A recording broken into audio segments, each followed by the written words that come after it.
Le mois de novembre pointe le bout de son nez et avec lui, la célébration de la Toussaint, temps fort pour les 8 cimetières que compte notre chef-lieu. À l'approche du 1er novembre, l'entretien et la propreté de ces lieux font partie des priorités de la ville. Tous s'activent afin de recevoir les familles venues de toute l'île honorer leurs défunts. Pour le 1er novembre de la Toussaint, nous avons vraiment souhaité aménager un petit peu les différents cimetières, le fleurissement des différents bacs était à disposition. Même devant les cimetières, on a quand même souhaité embellir la devanture du cimetière de la ville. L'objectif, c'est que quand les familles arrivent quand même dans un cadre, on va dire, accueillant, même si c'est un endroit, on va dire, où le recueillement est quand même lourd à porter.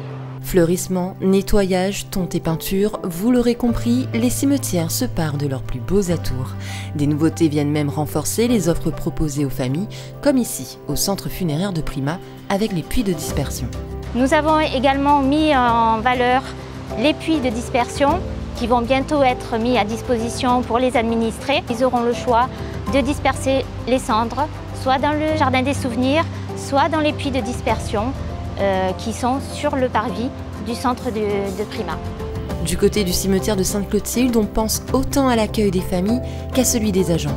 Pour plus de confort et plus d'hygiène, bureaux et locales ont été rénovés. Cette année, nous avons fait des travaux pour les agents, justement, pour leur confort. Et nous avons fait un espace d'hygiène et de sécurité pour mettre leurs outils dans un cagibi prévu à cet effet. Face à l'effervescence qui règne dans ces lieux les jours précédents et succédant cette fête de la Toussaint, les équipes de la ville ont, comme chaque année, un message de civisme à adresser aux familles denysiennes qui viendront fleurir les tombes de leurs disparus. Nous demandons vraiment aux familles d'utiliser au maximum le sable qui seront mis à disposition dans les différents cimetières pour remplacer l'eau qui permettra d'éviter la création de gîtes larvaires. Et d'enlever tout ce qui est emballage plastique sur tous les bouquets qui seront déposés sur les tombes et de les jeter dans les différentes poubelles mises à disposition. Enfin, sachez que cette année encore, la ville de Saint-Denis relance sa Toussaint musicale. Des musiciens égaieront cette célébration dans 3 cimetières. On aura des instruments avant, donc sur le cimetière de Prima, ça sera de la guitare avec une flûte. Sur le cimetière de l'Est, ça sera la harpe. Et sur le cimetière de Sainte-Clotilde, qui a été rajouté cette année, ça sera un violoncelle. Dans l'objectif, pour les années suivantes, de monter dans les hauts et aussi qu'il y ait des musiciens qui aillent dans les hauts pour faire la Toussaint musicale.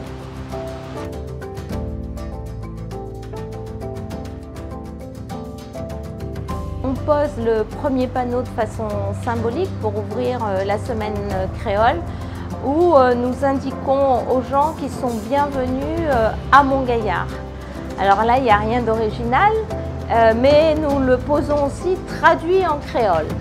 Donc dans tout Saint-Denis, les panneaux qui sont les panneaux municipaux, il y aura une signalétique bilingue, créole et français. Donc tout ça pour affirmer, continuer à affirmer la place du créole dans la ville de Saint-Denis. Nous avons une envie, une appétence à apprendre le créole, à parler le créole, à chanter le créole. Donc pendant toute la semaine créole, nous allons continuer à faire notre travail. Nous allons faire les marmites d'histoire dans les écoles, dans 10 écoles de la ville. Dans toutes les médiathèques de bibliothèques de Saint-Denis, nous allons avoir aussi un programme autour du créole et des conférenciers également.